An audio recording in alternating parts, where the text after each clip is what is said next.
Look, I get it. Times are tough and Tesla's penny pinching and they're cutting back salary jobs and looking for excess spending, but one of the decisions they've made fairly recently has me kind of concerned for the future of the company, and it's definitely put a fairly sour taste in my mouth. But it's likely because Tesla just has so much insane demand they can get away with stuff like this. But essentially, if you order a Tesla after July 20th, so if you've ordered one in the last couple days, this will apply to you, but even if you've already ordered your Tesla or you are already driving your Tesla around, this is still something to keep in mind, because heaven forbid if you did get into a car crash and you had to replace your Tesla, or if in the future you plan on upgrading, and yes, I believe this will apply to all Cybertruck orders, Tesla is now saying that standard connectivity is only going to be promised for 8 years after you take delivery of the vehicle. After that, I guess we'll find out in 2030 when people actually start taking delivery of vehicles and drive them for more than 8 years and start to find out what happens when standard connectivity is not there. So some of you are probably already wondering, well, what do you mean standard connectivity? And I agree, this is part of the confusing part of the change Tesla just made. Basically, everyone who ordered a Tesla before July 20th, everything stays the same, you get standard connectivity for life, but according to Tesla, standard connectivity includes maps, and navigation, which is supposed to be like a fairly standard thing, right? Like that just comes with the car. In fact, that's pretty much most of Tesla's displays. You've got your visualization and the gear selector and the speedometer and everything, but then all the rest of the screen is just dedicated to maps and plugging in the directions you want to go. So for our car, that's going to be included with the lifetime of the vehicle, but for future orders, that's somehow supposed to change, or eventually it's going to mean you're going to have to pay a subscription to continue using maps and navigation, which is just turn-by-turn directions. And because it's so far off in the future, I'm very confused why exactly Tesla is cutting corners like this, because they're not really going to save any money or be able to register much service revenue on these vehicles until the 2030s, which, if Tesla's production timelines are accurate, which they normally are, Tesla should be making close to like 20 million vehicles a year by then, all of which are probably going to have industry-leading margins compared to everyone else. You think Tesla's profitable now? They're probably going to be even way more profitable in 2030. So why the heck do they want to stop letting maps and turn-by-turn navigation be a standard thing for all vehicles after 8 years? I'm really confused by this. I've seen a few theories out there that Tesla is having to pay monthly just for basic standard connectivity, which is, GPS and having those turn-by-turn navigations or borrowing data from Google Maps. Some people are saying that that costs Tesla a little bit of money. Obviously, it's not the same as premium connectivity, which has been around for a while. You pay $10 a month or $100 a year, and then you can have cellular data to your car that lets you stream music or access the browser or watch YouTube videos no matter where you are, as long as you've got cell service. But of course, that costs money, just like most data plans do for watches and tablets. But this standard connectivity thing has got to be using just like a few megabytes of data. So some people are thinking, well, maybe because Teslas are kind of like smartphones, they may start to have connectivity issues after 8 years, and maybe if the standards of GPS technology change, or of course, we're already seeing this effect where carriers are switching everything over to 4G and 5G, and they're discontinuing 3G. So if you have old Teslas that were based on the 3G network, then they're not going to get service anymore unless you pay to have a retrofit that can upgrade you to the 4G modems, or hopefully one day the 5G modems, but Tesla's not offering that right now, which is part of the reason I really wish they would get going on it. I'm not one of those people that thinks 5G is just so much incredibly faster that we all need to switch on to it, but what I am noticing is that Tesla is relying pretty heavily on these carriers for a lot of their data.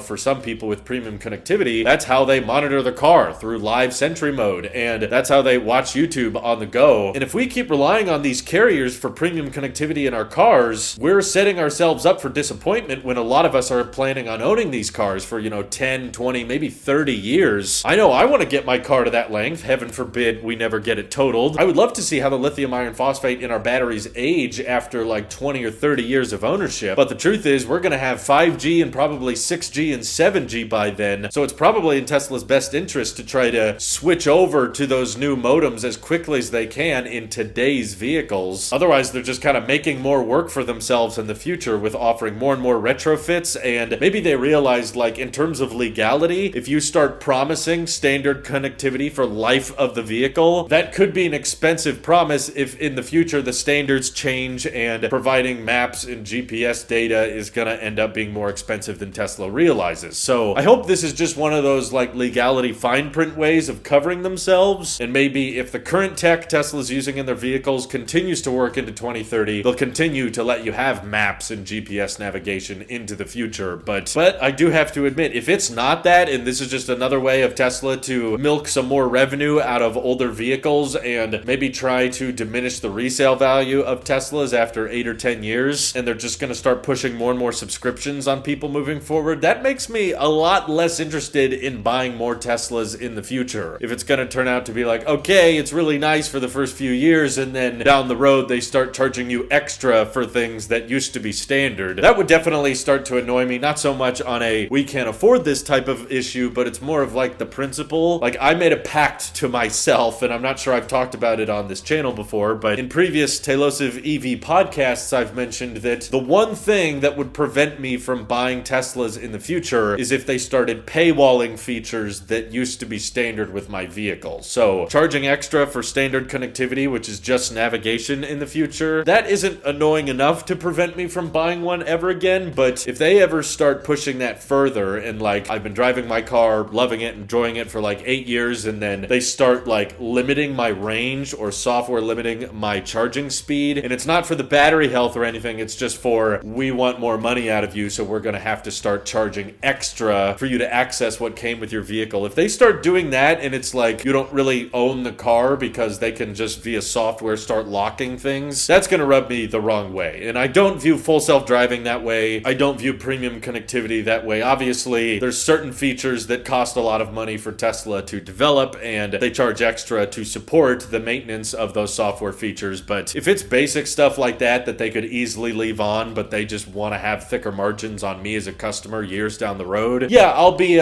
taking my business elsewhere, I'm afraid. So it gets me nervous, and I get a bit annoyed when I see Tesla doing stuff like this. Like, yeah, you know, that doesn't need to be free with every vehicle.